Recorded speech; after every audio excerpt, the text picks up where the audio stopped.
Welcome, everyone. My name is Lauren Webb. I'm with the Washington County Historical Society, and today I'm interviewing Sue Cox. Sue is a lifelong resident of St. George, and I'm just excited to be able to interview about her life. So, what I'd like to start with is, Sue, just tell us a little bit about, well, first of all, tell us your full name.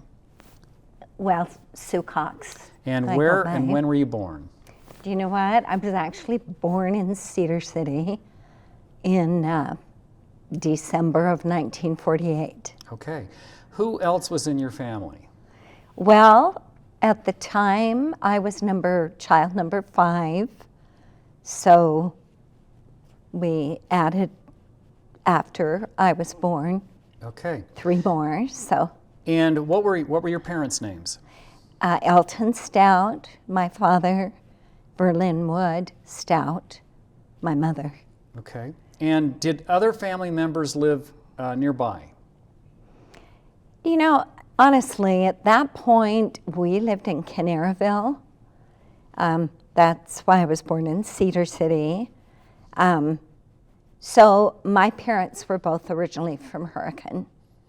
So I would say there were people nearby that were related, but nobody really in that particular community. And when I was 5 years old, we moved to Las Vegas. And where did your parents meet? How did they meet? You know what? It would have just been high school, whatever, in Hurricane.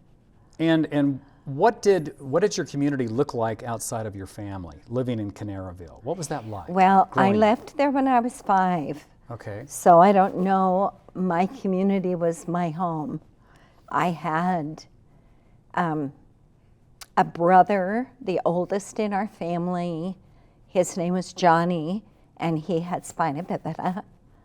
And so we were always dealing with his adjustments to life. And in fact, that's why we moved to Las Vegas, because they were opening up a special school, and my father took his construction company, and we planted ourselves in that area. And I lived there until I graduated from high school. And where in Las Vegas did you live? It was at the time called North Las Vegas.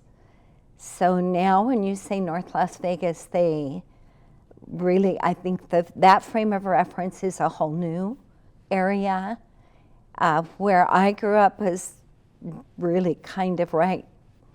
It's right off of what they call Civic Center Drive, and it was a great place to grow up. Okay. Describe your grammar school and your high school years. Where did you attend your elementary and junior high and high school? They were all right there in Las Vegas. My junior high was just kind of across the street from where I lived for many years, and then we built a home and that changed. The high school I went to was Rancho High School. Rancho High School. And Rancho High School was like probably considered the most volatile of any of the high schools in Las Vegas. During my high school years, we would stay inside of a classroom because there were usually riots in the lunchroom. So it was great, actually, because, you know, I had great friends that were all nationalities, good friends that were blacks and friends that were Mexican. We had quite a melting pot. Sounds like it. What were your hobbies and interests as a child? Anything that stands out? That's interesting. Well, I honestly have to say probably music and theater were probably loves of mine from the time I was old enough to do either one of them. So I participated in a lot of theater, even junior high, high school. I came here to go to Dixie as a freshman. Dixie College. Dixie College at the time. And of course, you're just getting your generals, but I did a lot of that kind of stuff. I worked with Marion Bentley.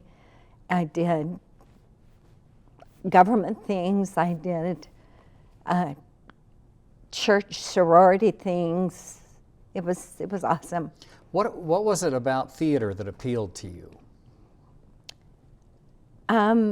Theater and music, Yeah, you said. yeah. What was it? Well, I imagine it's just a unique way to communicate and express yourself. And I like the storytelling aspect of theater. I like the good that it can do, the meaningful part. So music is just inherently fulfilling. Did you play any instruments? I did. I played the clarinet in school. I played the piano. Never very well, not well enough to really even tell you that I play the piano. But yeah, but musical theater was always a love of mine. So when you went to, you say you of course you attended Dixie College. Do you remember what years you attended Dixie College? I came in the fall of '67 and graduated in '69.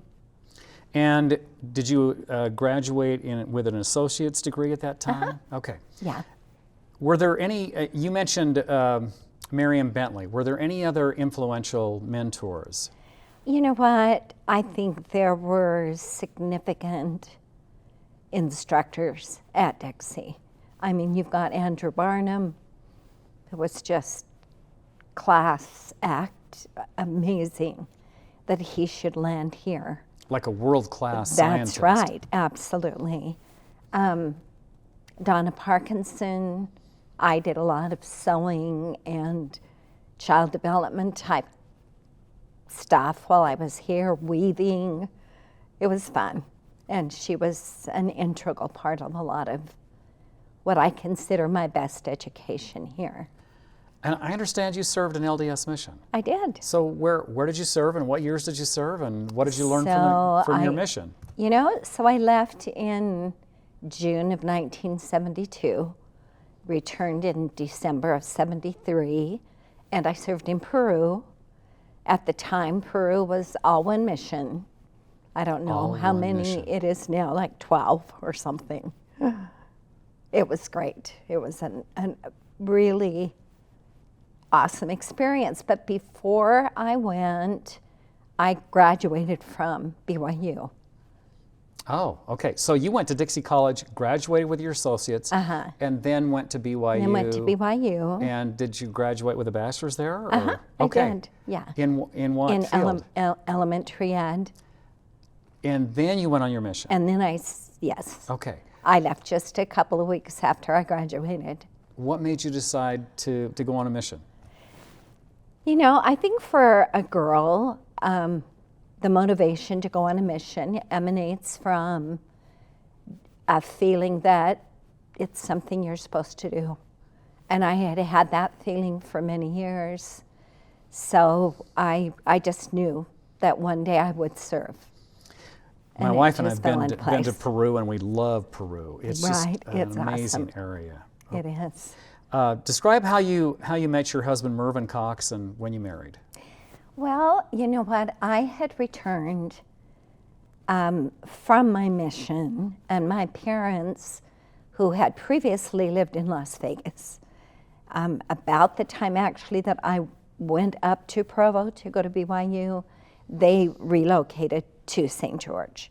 Of course, they were both Southern Utahites, so that was kind of a natural place for them to come. And as you know, my younger siblings were still in school, but they moved into what was called the St. George Third Ward.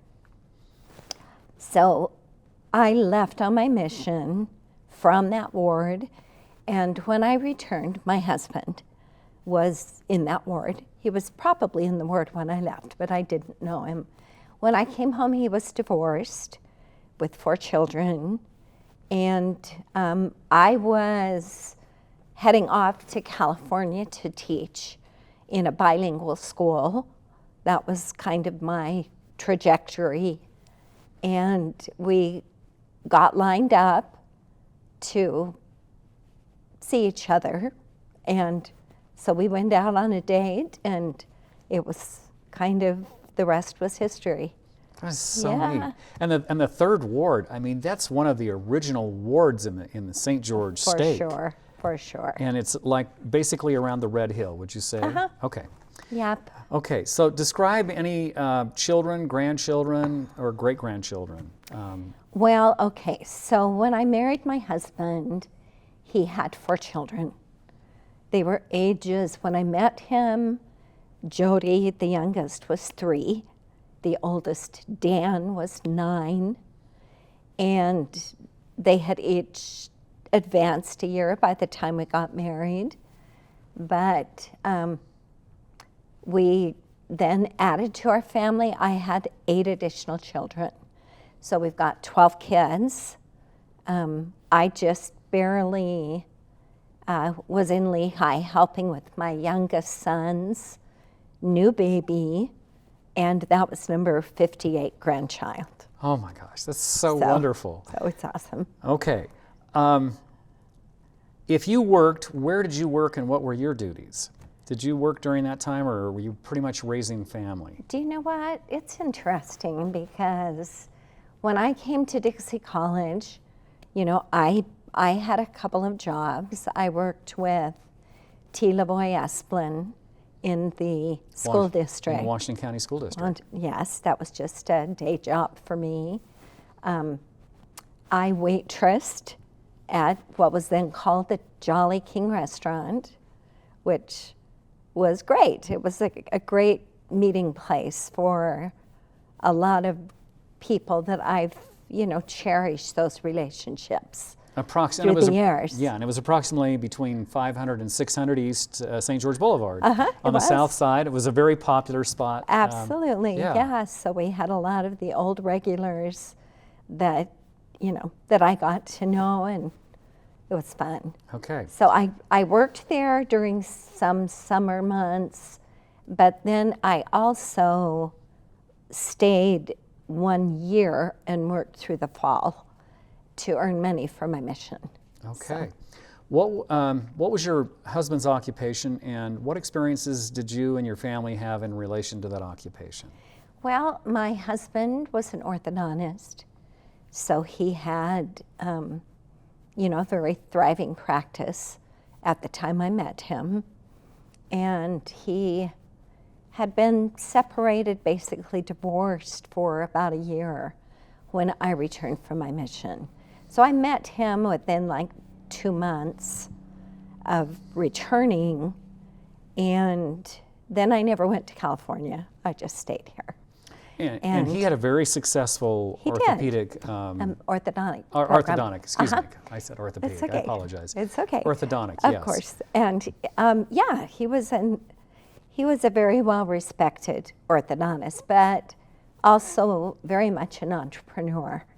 So he did a lot of land investments. He did business investments. He was, you know, it was great. He was one of the original investors with SkyWest Airlines and sat on their board for basically all of our married life. And he had a farm as well, right? Yeah, well, yeah, kind of a gentleman's farm, Okay. but he was raised on a dairy farm, so Right. that Boots Cox Dairy. Boots Cox Dairy. Very famous, okay. Yeah. So tell me about your, well, first of all, was there any other religious organizations did you participate in? Any other callings besides your LDS mission? Oh yeah, through the years, I think everything. Okay. You know, some state callings, Young Women's President, Relief Society President, counselors, gospel doctrine teacher. Yeah.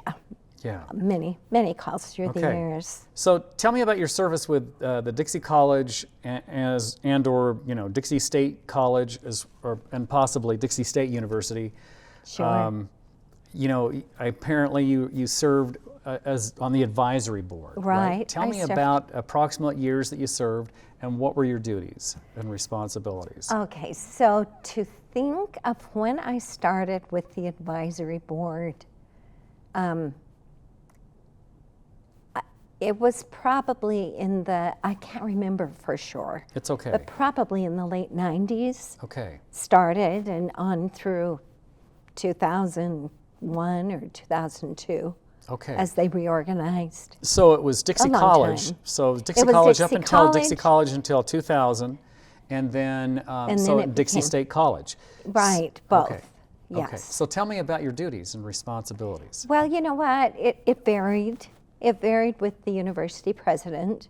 Some got the advisory board more involved than others. Beth tended to try to integrate the advisory board with committees and so on and so forth.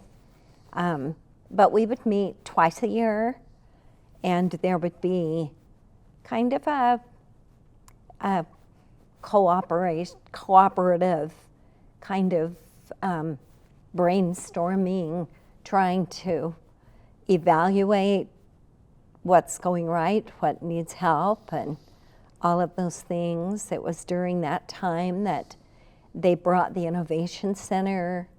We had a lot of emphasis with just different departments, and they tried to use the advisory board as a resource to try to enhance what was going on campus.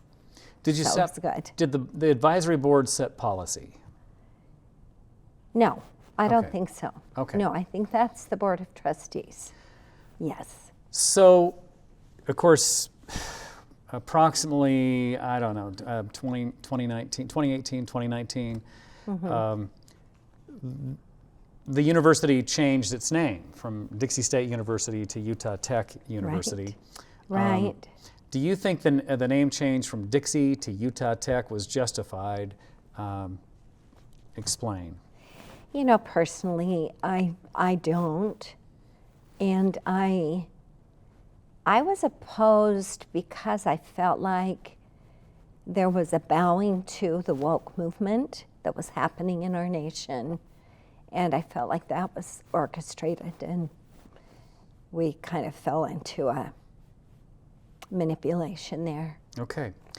I understand you developed 605 Place student housing and co-living located at 605 East Tabernacle. How did that Right. development come about, and how does that benefit Utah Tech University? Well, I think it benefits them greatly because they have to have quality housing. So I owned a portion of that land. It was a little strip mall. I still own a motel that's on the corner and a car dealership, the land where the car dealership is. But it was a combined effort with land that had been really given to Dixie College, if I'm, thinking right about it. We hired a group called PEG to come down and basically commandeer the development of 605 Place. I think they did an excellent job, and we were, involved with that. I think it's a great benefit to the university. And I hope so. Yeah, and how many students are in the housing approximately? Oh my gosh! Any Do you know idea? what, Lauren? I can't even tell you. I mean, it's I such can't a beautiful. tell you how many beds there are, but it's a very unique design. It really is. And they've created a space so that basically every bedroom has its own bathroom.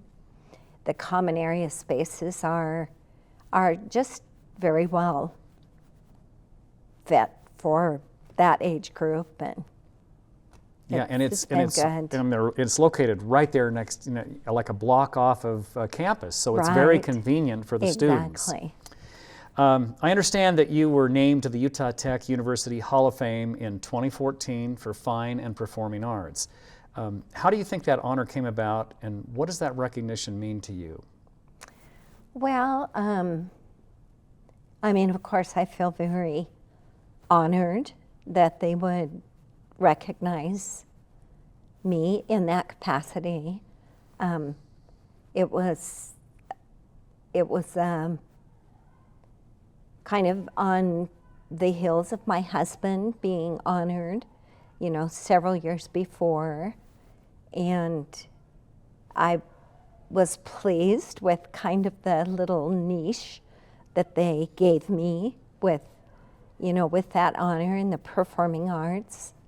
So I felt great. It was an awesome thing. That's pretty neat. I mean, to see that happen.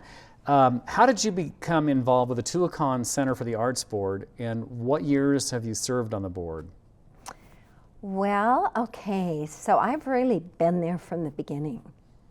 So when Doug Stewart was first, you know, planning an amphitheater for that space, my husband and I went out there with Doug and kind of walked that area. Can you describe the location? Because it's just, I mean, it's just a standout, gorgeous piece it's called Padre Canyon, and of course you kind of go into the community of Ivins and kind of neighbors to Snow Canyon. There's just a private little road that goes up into this little secluded little sweet canyon. Very majestic. It had previously, I think, been appreciated mostly by the Hafen family. Orville Hafen had a home up there, didn't he? He did. They had a cabin. Right, okay. And I think at the time that Doug Stewart, you know, came, that the Hafen family, I believe Ruth Hafen, had sold it to someone else, but it was very significant in their family's life. Orville Hafen actually died there in that Tuacahn Canyon. While working to develop some kind of a project related to that. Right, and I don't know how much of a visionary he was for what ultimately has become Tuacahn as we know it, but I think he envisioned millions of people coming to that area and appreciating that beautiful setting. Yes, the setting is just incredible. It's a one-of-a-kind setting. Yes. So tell me just a little bit about the vision of Doug Stewart and the original board that you served on. Yeah. What was the vision there? So what did they want to do? So Doug's dream was to do a production, musical production, that would be indigenous to Utah, to our setting. He chose the Jacob Hamblin story as kind of the core story, and he worked with a few people to write a script. And his dream was to do something that is done in a few places in the United States. The one place that I remember him talking about the most was in Texas. So apparently they have a show down there called Texas, and people come from far and wide every year. It's an outdoor setting, and it just has grown its own wings. And he called it Utah, right? Yes, so to he begin called with, the it was called production Utah. Yes. Right, and like I said, it was the story of the early settling of southern Utah. And then it expanded into more Disney related. So this is what happened. Basically, Utah played for a few years. There was a major rewrite of the script, but I think ultimately people in the St. George had seen it. It didn't have maybe the draw that was hoped for, you know, the Wasatch Front to make the journey to St. George in the heat of the summer to watch this production. And it had been basically funded by Hiram Smith. There had been many donors, smaller donors, but Hiram had donated in this time, which of course now is multiples of the number I'm going to say, just because of the value of the dollar. But he donated 13 million. Well, I said that wrong. He donated 10. He donated 10 million, no strings attached. It was just a, he was a good friend of Doug Stewart's. They had served, in fact, Hiram, his wife Gail, and also Doug had served in England under Mary and D. Hanks as missionaries. So they knew each other. Hiram had been finally convinced that he was healthy enough financially to be able to fulfill Gail's dream of returning to her home in southern Utah. So they had moved here just at the time that Doug was trying to grow his dream. And so Gail and Hiram, with their, what we like to call the abundance mentality, got involved. Right out of the hatch, donated 10 million. He helped him kind of get things really going. And then Hiram opened up the line of credit to, this group with their noble and lofty dreams.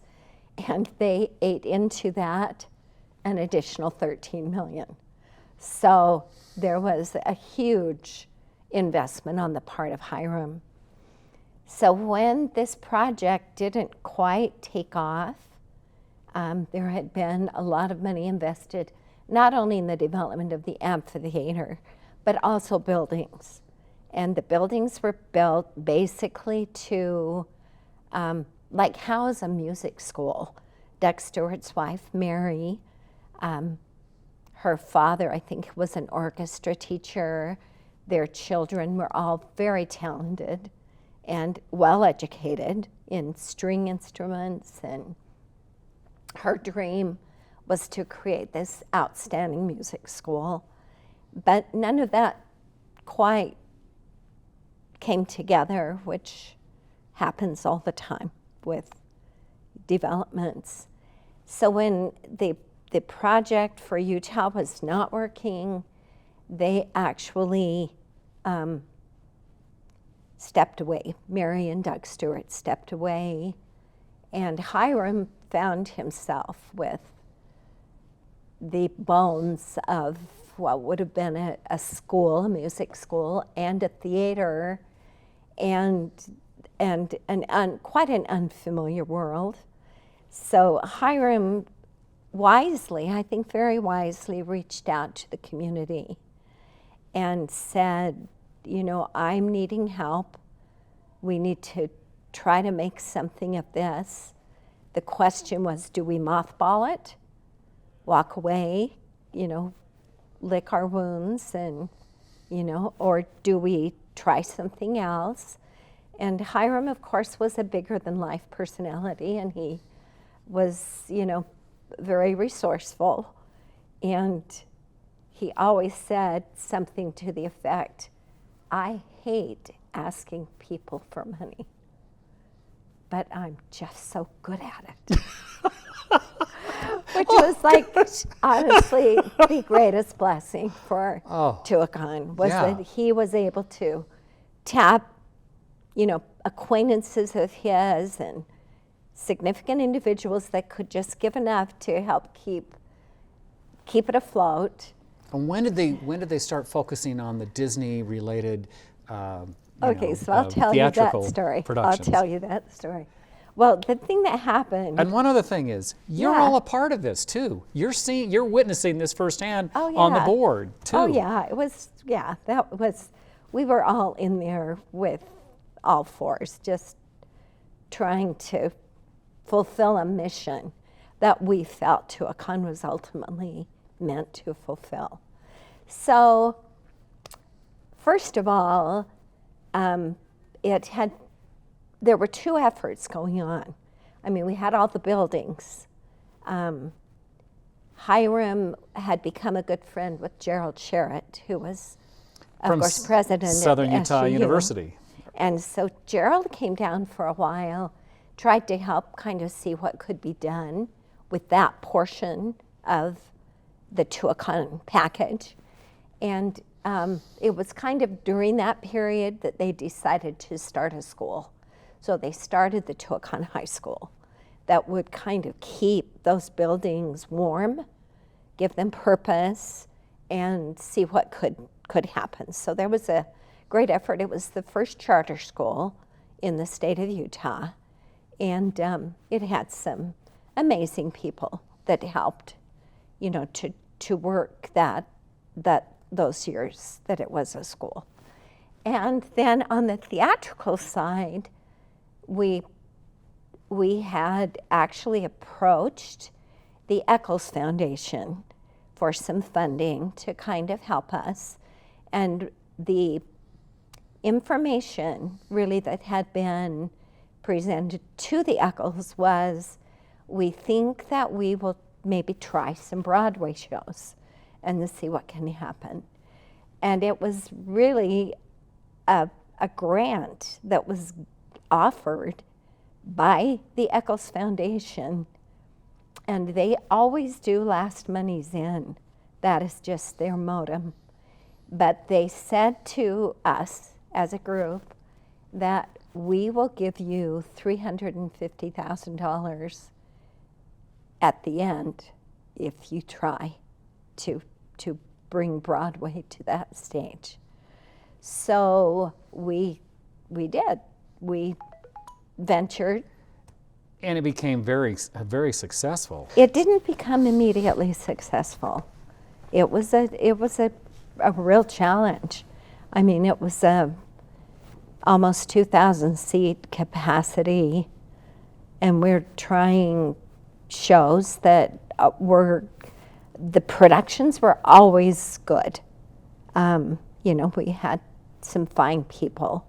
The first years we leaned heavily on the BYU people, Roger Sorensen, Tim Threlfall, you know, Marion Bentley, helped, you know, the direction of some of those shows. We had a lot of support, but it was financially just such a challenge to keep things going. And at one point, as a board, we decided that we needed to maybe bring in an artistic director.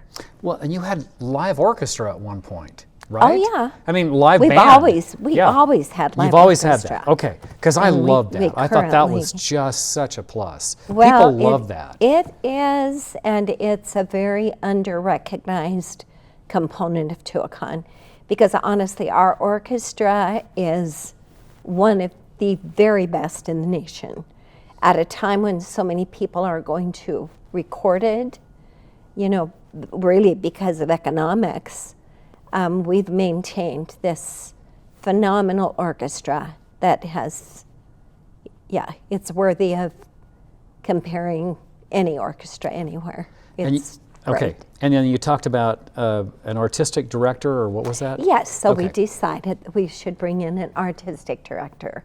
So we opened it up for interviews. Hiram and myself interviewed people from Salt Lake, people from California, New York, and there were some very significant individuals that came in that, you know, that we were impressed with, but I kept having this feeling that I should bring Scott Anderson, who was somebody that I had known from the time Scott came to Dixie College.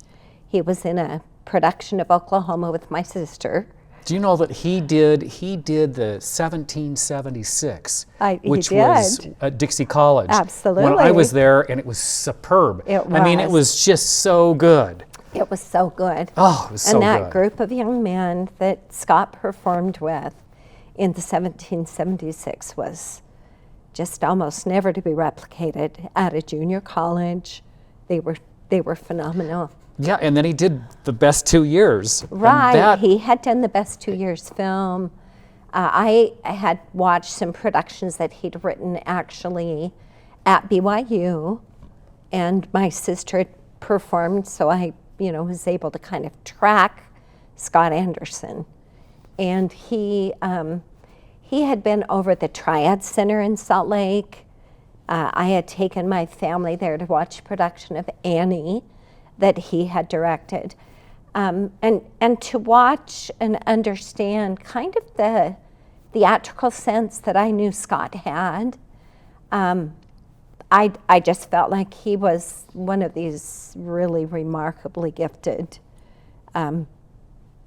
individuals, not only in theater itself, but also theater management and just people skills, just working with people. And he had a great love of Southern Utah, Dixie Right, Dixie he area, did. right? Well, he lived here. Yeah. Yeah, his children were all here in St. George. So Scott was living here. So just kind of at the cusp of, naming an artistic director, we brought Scott in. And we were several years into Broadway performances on that stage. And we were making headway. How was your attendance? I mean, it was fair. Fair. It was good enough to keep us from folding, because it's expensive. Of course it's expensive to run a theater with that,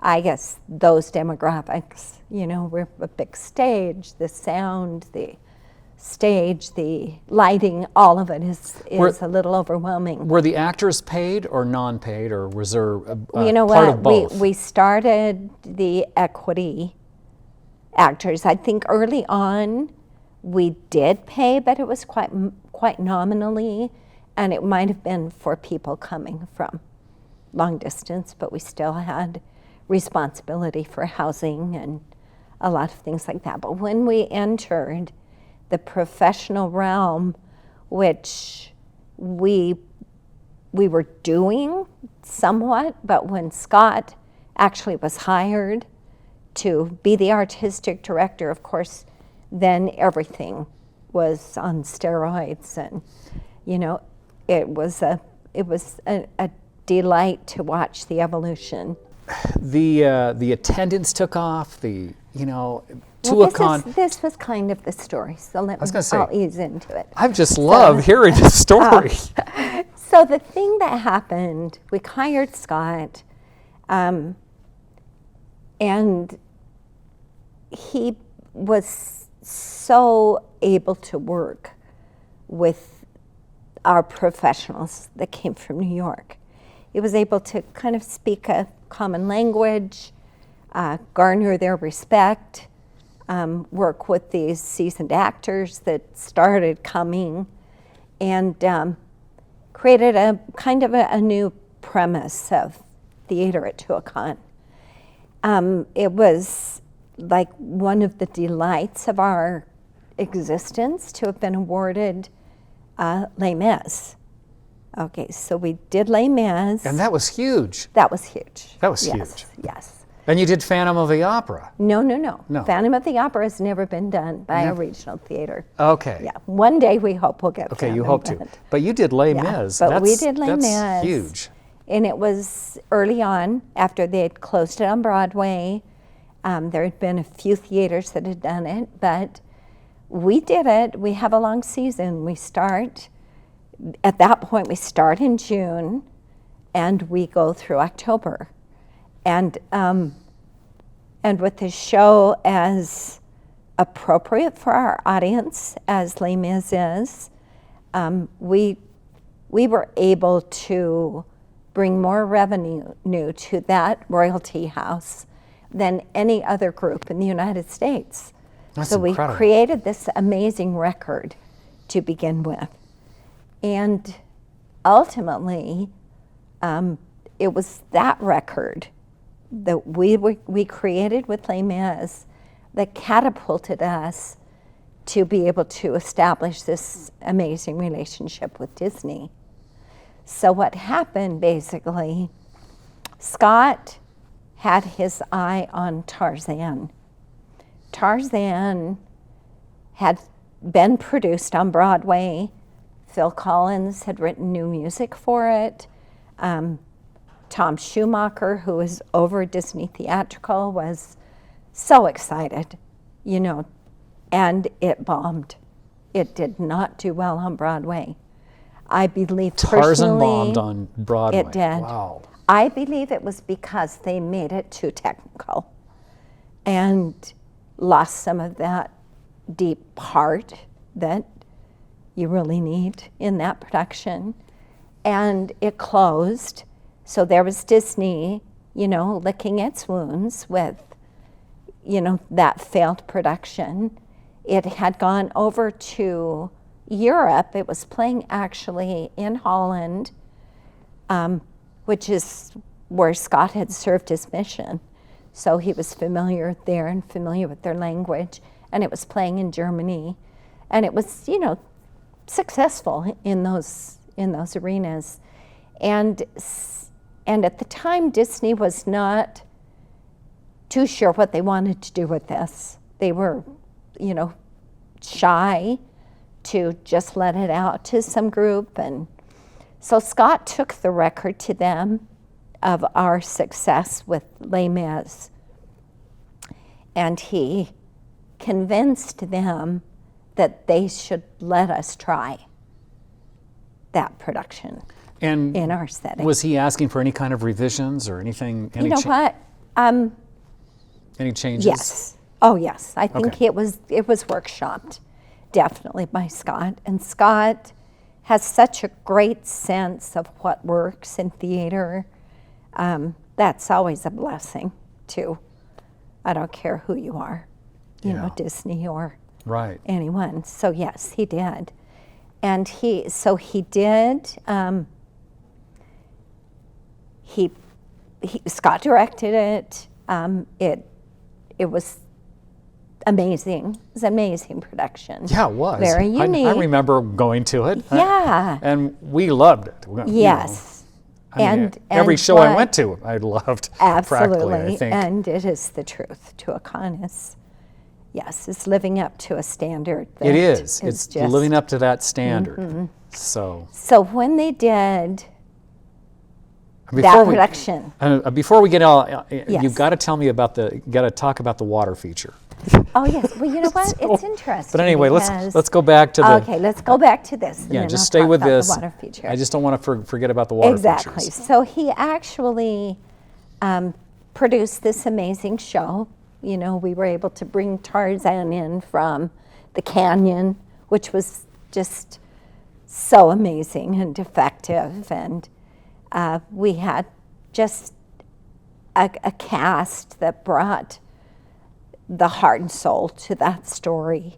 So it was very popular, very well accepted. I believe it was in August when Disney Theatrical and their group came out, which they do come every year. But that particular year, they were very anxious to see what had happened with their baby. And it honestly had been such a personal venture for Tom Schumacher that he actually cried when he saw what we had done with Tarzan. And from that point on, we have just had an amazing relationship with Disney. So when they bring out a new show, they'll give it to Tuacahn first. Wow. They'll do, you know, we did Aladdin before it went to Broadway. That was an awesome thing to be Yeah. able to do that. And so, I mean, all of the shows that we are able to garner from that relationship bless us very much. And what kind of personal satisfaction do you get Oh. from being a part of all of this? Oh, goodness, it's tremendous. I feel just so blessed to have been able to be a part of Tuacahn.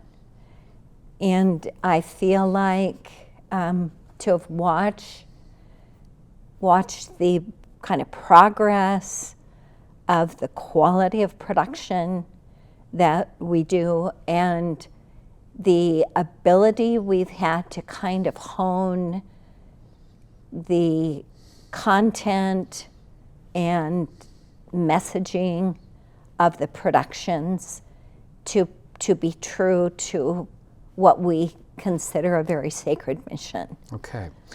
Tell me a little bit about the water feature that you can see, right? You know, it's like these floods. And then I also want to talk about the water that's this big, like I don't know how to describe it, but I love it. After the show, they turn the water on and it goes all the way down, and it's like this big long canal.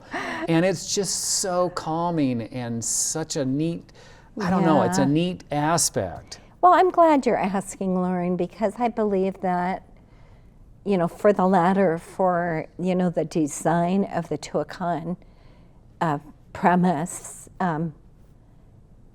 very little is ever talked about that, and great recognition needs to be given. So first I'm going to talk about the water Let's feature. talk about the flooding. The flooding, it's Yeah, interesting it's incredible. because that was created for the original Utah show. The flooding of the Virgin River was a big part of the story of the settling of southern Utah. And so that was engineered and created early on. And they did it for the Washington County Water Conservancy District too when they made another film, didn't they? They probably did. I think they did. I would imagine Okay. they easily could have. So but the bones were there with a huge bladder buried in the ground that basically supplies the water Wow. for this, and it's spectacular. It's spectacular. It's expensive, and you know, this has had to be redone just because of time and wear, and maybe needing a kind of refining for engineering.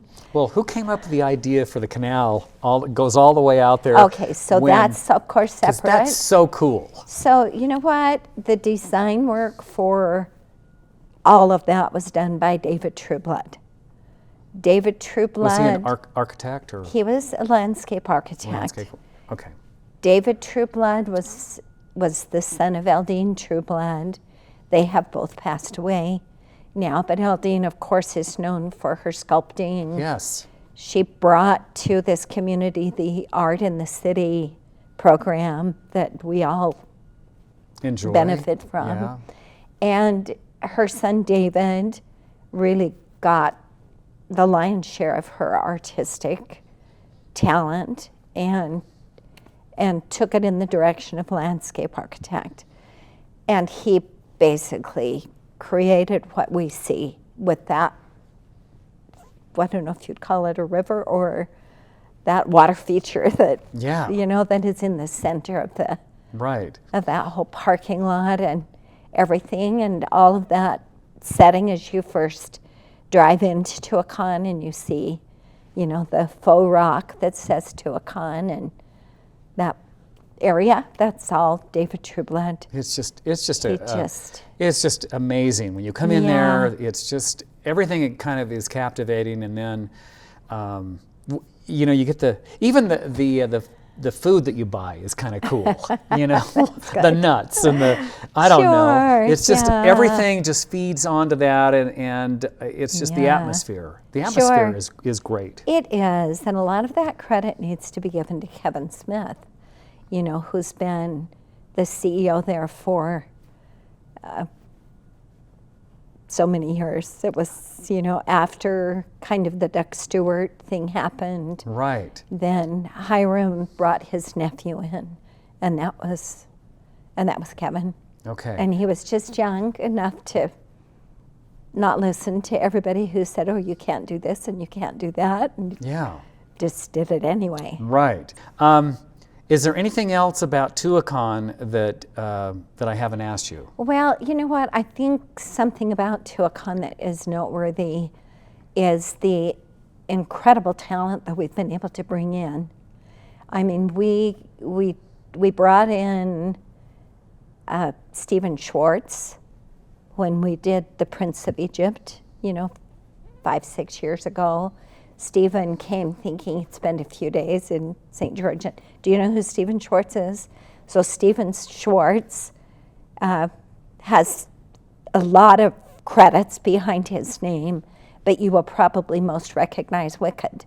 Oh, So yes. he wrote Wicked. Oh. He was, I mean, there's Yeah, there's nobody more significant in that world than Stephen Schwartz. Okay, we love And- that production. Yes, So of course, I just didn't So catch the name. Stephen came. He had written the music to Prince of Egypt. Of course, it was a production by DreamWorks, and then he came personally and helped us mount that show. Another individual, Frank Wildhorn. He did Jekyll and Hyde, Scarlet Pimpernel, a myriad of musicals. Also, on Broadway, we did his production of Count of Monte Cristo. Frank has spent a lot of time at Tuacahn. He and Scott are like super buddies. They're both two loves is theater and football. Wow. And they just formed this great partnership. We've just had amazing people, and honestly, your seasoned theatrical professionals love Tuacahn, and they respect it. We are well known in the theater world nationwide, which you don't necessarily hear about, but And you've Yeah. expanded a little bit too, because in, what is it, October, you have Thriller. And we really Right. enjoyed going to the Sure. Thriller, Yeah, Thriller's been a part of Tuacahn for a very long time. Daryl Yeager was one of the early directors of some of our shows, and he has an Odyssey dance group that does, Yeah, it's just a little bit different than the normal, Right. Broadway Exactly. productions. And, Yes, and then for you, sure. We do so, the concerts, yeah, you lots do the concerts. of amazing and, concerts that and there's some other things that extend even into around the Christmas and Thanksgiving Sure. time. Sure. Okay. Yes. Well, we do an indoor theater at the Hafen, so we've done magnificent productions, like Beautiful, $1 Million Quartet, and just fantastic productions Okay. in our indoor theater, and we do a Christmas show every year. So last year we Yes. did Christmas Carol, Right. Alan Menken's version. Next year we'll do Elf. And all of these just, again, enhance Of Tuacahn's course. reputation. They and- do, and they enhance life in southern Utah. Yes. They do. And we're able to control kind of the level of family-friendly, rating which is really very important to us as a group. So we're organized at Tuacahn with an executive committee, which is Jonathan Hafen, whose grandfather was Orville Hafen, Hiram Smith and his daughter now with Hiram's passing, Stacy Sherliff and myself. And then underneath that we have a regular board that we sit on, of course. And the mission issue with our executive committee is paramount. We guard it with our lives. Everyone that we work with knows that there are lines you don't cross. Last year we were able to do Jersey Boys, which was the last thing in the world we thought we would ever do. But we worked with Weren't Aaron. there some language issues with Oh, Jersey Boys? Of course, we cleaned that. They cleaned it up for us. We worked with Aaron DeJesus, who actually had been on our stage. Now he'd been 8 years performing Frankie Valli on Broadway with Jersey Boys. So he came out and directed the show. And we went through that script with a fine-tooth comb. And we just took out innuendos and language and Yeah, and I think you did an excellent job with Mamma Mia too. Sure, 'Cause absolutely. I saw Mamma Mia in Las Vegas, and we were not as impressed with the Mamma Mia Sure. production in Las Vegas as we were with Absolutely. the Tuacahn. Isn't that interesting? Absolutely. There are a few tricky ones. Yeah. Yes. So Tuacahn High School left, right? Yes, they did. Okay. They did. We gave them all of their funding. We let them take all of their equipment and go do their own thing. So Okay. they have. Okay, they're no so longer I there. understand you also served on the Shakespearean Festival Board. Yes, I and did. what years did you serve there, and what experiences So I stand would have out? started there probably in the early 90s. I'm thinking, well, it might have even been the 80s. I was there for many years. I had the great privilege, I served as the chair of their board when we received the Tony Award. Oh my gosh. So I was able to go back with Fred Fred Adams, the founder, and Scott Phillips, the founder of and Shakespeare, of the Shakespearean Festival. That's right. We all made this amazing trip back to New York. My husband came with me. We were able to, I was able to go onto the stage of Radio City Music Hall with that group to Oh my receive gosh. this well-earned award. So yeah, Shakespeare has been, a tremendous experience, and they're a great organization. We're very blessed Okay. to have that professional group. Yeah. I understand that you and your late husband, Mervyn Cox, set aside Segmiller Pond and other nearby riparian areas near the Virgin River and the springs as natural wildlife habitat. So how did that come about, and what do you think have been the benefits to the environment and the community? Well, I think it was all like wetlands, of course. So you've got your Corps of Engineers, your people that are kind of watching that with kind of a hawk eye anyway. But it was goodness, my husband passed away 17 and a half years ago.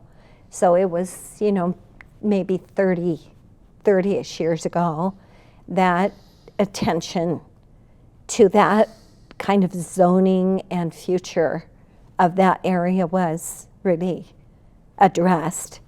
And yeah, so they did. They decided to preserve it for, at the time, they were touting that there were more species of birds that would land in that wetlands area than anywhere, I think, in the western United States. Well, it's a special place because Yeah. Mervyn and you invited me out there. And I'll never okay. forget that trip. I mean, I got to visit with you and Mervyn, and he showed Awesome. me, he was so proud and showed me everything about what he was doing with the pond and that area. Sure, And yeah. that's a special place. I love that place. Yeah, So, it's awesome. So it's just kind of neat that you did that.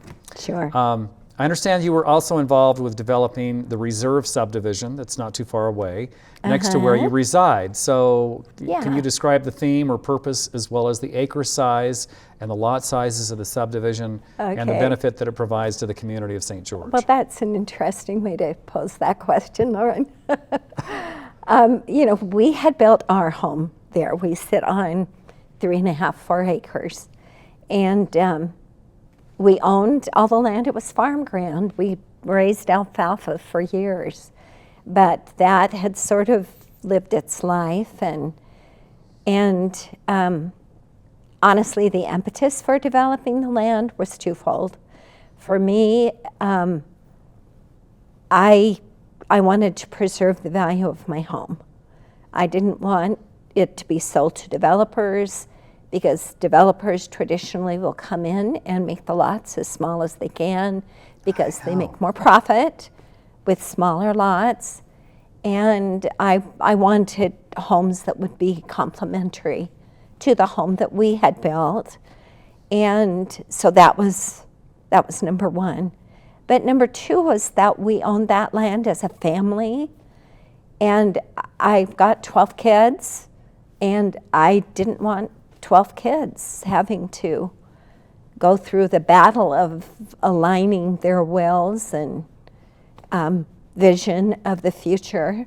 So I just said, we're doing it now. And it's beautiful. It's one Well, of the thank one of you. the most beautiful subdivisions Thank you. around. It's, you know, I wish there were Thank more you. subdivisions like that. Well, we worked very hard with CCNRs. I designed the wall that went around it. You know, we commissioned it to be built. We tried to do things that were appropriate to a nicer. So the lot sizes you asked me, the largest lot size is like an acre and a quarter. Okay. And there are a few of those. Some are an acre, some are 3/4 of an acre. The smallest is a half acre. And you can do some really nice things with Yes. with those size of lots. Yes. Have you been involved with developing any other subdivisions or community structures? And if so, can you elaborate on that? Well, I have to think about that. We did a lot of development in Pine Valley. We purchased 100 acres there right after we were married. We did two subdivisions up there. One of them was victimized by this latest fire. Oh my gosh! So with this fire, so the 14 homes that were burned were in the original subdivision we'd created, which is kind of toward the east end. We did an upscale subdivision called Spring Creek Pines. and that's in Pine Valley area That's too? in Pine Valley, Okay. and that was preserved. Oh, good. And between those two, we still have about 40 acres of land that we own. But we've done development. We have some development that we've done in Page. We did improvement of shopping centers. We used to own the shopping center where 605 place is now. We did go in and redo that. You know, after we purchased it eons of time ago. We used to own the Green Valley Mall. We did a lot of renovation there. It's long since been sold. So yeah, I guess we have. Okay. I understand you're planning to get married to Jerry Atkin, who is Yes. a widower, and and also, of course, was previously a CEO of SkyWest Airlines. Right. How did you meet Jerry, and what are your goals going forward with this extended family? Well, it's kind of interesting. Jerry and we met first at Dixie College. He doesn't remember this, but we sat next to each other in a math class taught by Mr. Everett. And so that's when we first got acquainted. Then, of course, I went on to do my things and Jerry his.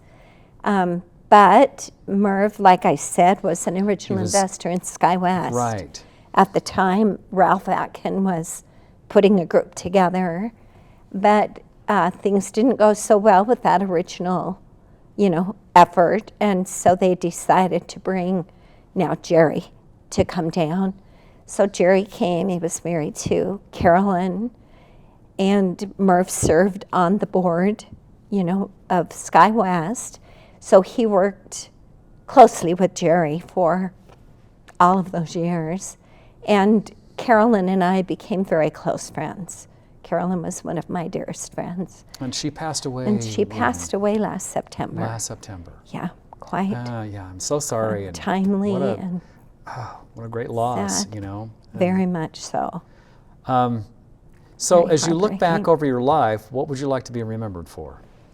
Oh my gosh, my family. I just think when it all push comes to shove, that, that's your greatest treasure. Family, but I suppose what I feel best about in my community service is just the furthering of the arts. I feel like the arts have such a tremendous impact in the quality of life of any community and the development of character in its youth. I feel very strongly. And if there is anything else that you feel is important that I've not asked you, is there anything that you'd like to mention before we close this interview? I feel like we are all so blessed to live in this community.